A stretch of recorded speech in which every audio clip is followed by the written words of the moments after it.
the $25,000 couch. I believe they called it a banquette or banquet.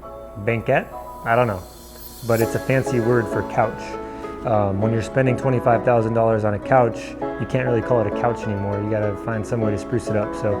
Joe Dirte? Don't try and church it up, son. Don't you mean Joe Dirt?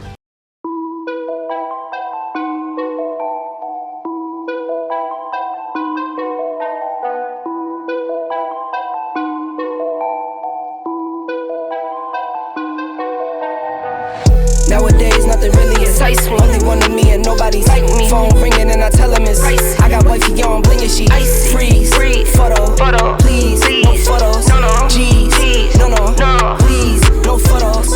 Hit the door and the door just. So that's what we just built. The past couple weeks in the shop, we've been focusing on this $25,000 couch. And what I want to talk to you about today is how to get yourself into a position where you can get these type of jobs, because they're kind of hard to get, right?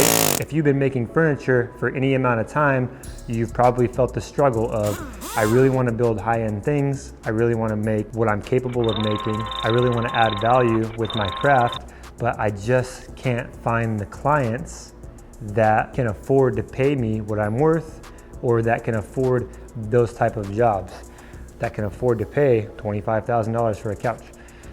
So I wanted to talk to you a little bit about how I got there and how I get these kind of jobs, because they are what keep us sustainable as a wood shop, as a furniture making business.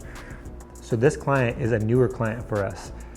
They approached us like right in the middle of moving into this new shop after we faced all the adversity from COVID and losing some employees and having to move out of my backyard shop into a larger shop. And it was a real struggle where, we were hanging on, but we certainly weren't thriving.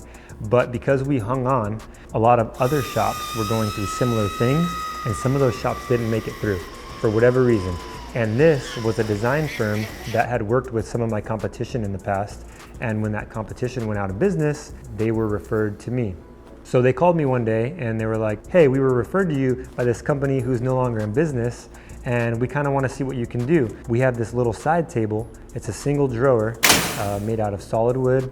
It's going to be wrapped in oak. You guys have probably seen it if you follow me on Instagram. It has a leather pull. So that was the first job that I did for this client. So when I bid this job, I had a few things going through my head. One was, okay, so I really want to get this job, but I'm in no position to not make money on a job.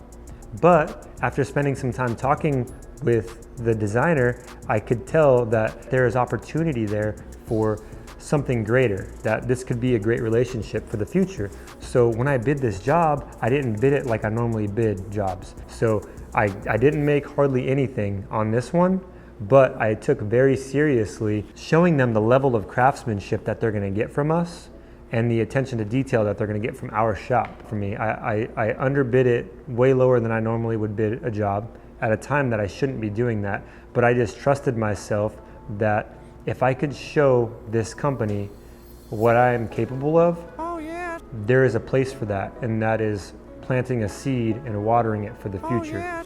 So that's what I did. They were like, yeah, the price sounds great. Let's go ahead and see what you can do. And when we built it in the shop, we really executed that at a high level. And when the client received it, she was ecstatic. She loved it. She couldn't wait to work with us again in the future. So a week later, they approached me and said, hey, can you bid this job? So I did, but this time I bid it at what we normally bid our jobs at. Time and materials, $130 an hour. My prices went up since we had to move into the shop. Overhead's a lot more expensive, so right now we're about $130 an hour plus materials. So I bid this job at that, and she was very confused as to why my price is so much higher than it was for the last piece that I made for them. And then we had that conversation. I bid that job for you because I really wanted to show you what we were capable of in the shop, and I think we did that. But now I have to start bidding jobs at our normal rate so we can actually make a living out of this, the level of quality that they can come to expect from us, and that means that we're gonna be a little bit more expensive than the competition. So she agreed that this wasn't the job for us, and we didn't get that job. But she did say, I'm glad we had this conversation. I'll keep you in mind for future projects where there is a healthier budget for that. And that's exactly what she did. A few weeks later, she said, hey, Will, I have this job. that I would like you to bid. So now I had those expectations set. She knows that my quality is on a really high level. She knows that she's gonna get the piece when I say that I'm gonna give it to her or earlier. And she knows that there needs to be a healthy budget because we need to be compensated for the level of craftsmanship that we bring to the table.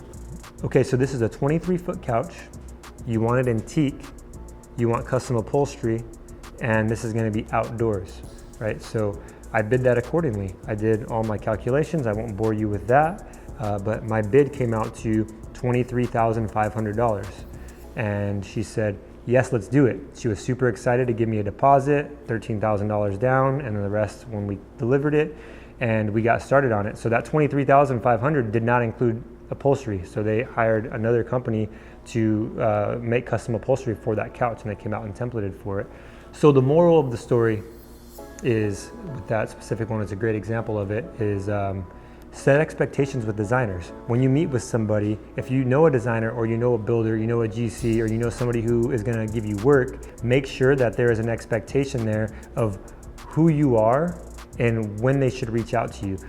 I specifically tell designers, don't send me every job. Only send me jobs where you know there's a healthy budget and you want this job done on a level that you don't trust anybody else doing, and you want that done on time.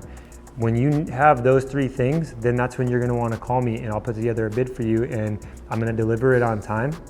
Sometimes I'm a little late, but usually that's okay. I'm gonna most likely deliver it on time, but for sure the quality is gonna be there, and I bid it at a level where I can actually take the time to make sure that that happens, right? So now I can spend time in CAD working out all the details and making sure that this is gonna work, and my team and I can brainstorm and make sure all the joinery is gonna work and everything's gonna be fine. So when we deliver it, the customer is ecstatic. And now they know, okay, again, he delivered on time, the quality of work is exceptional, and I wanna use him for the next job. So I know which jobs now to reach out to him for, and I know which jobs to reach out to this guy for. If you're this guy, that's fine. I just don't have any information for you. But if you're this guy, I can help you. So this is just little expectations to set. So set those expectations and you will be approached for the jobs that are appropriate for your level of quality, your level of building. I hope this helps. Please like, comment, and subscribe, and let me know in the comments if this helps you. Yeah, thanks.